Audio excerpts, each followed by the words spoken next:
ஏண்டா இந்த விஜய தொட்டோம்?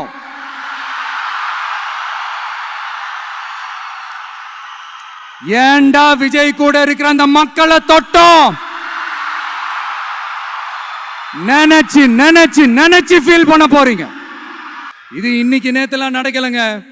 1972 நடந்து முடிஞ்சிருச்சு. எப்போ எம்ஜிஆர் அவர்கள் கட்சி ஆரம்பிச்சாங்களோ அப்பவே அது ஒரு கூத்தாடி கட்சி. எப்போ எம்ஜிஆர் அவர்களுக்கு பின்னாடி அத்தனை மக்கள் திரண்டு நின்னாங்களோ அப்பவே அது ஒரு கூத்தாடி கும்பல். நடிகர் கட்சி நடிகர் கட்சி நடிகர் கட்சின்னு சொன்ன ஒருத்தர் அதுக்கப்புறம் எம்ஜிஆர் கூடயே போய் சேர்ந்துட்டாரு.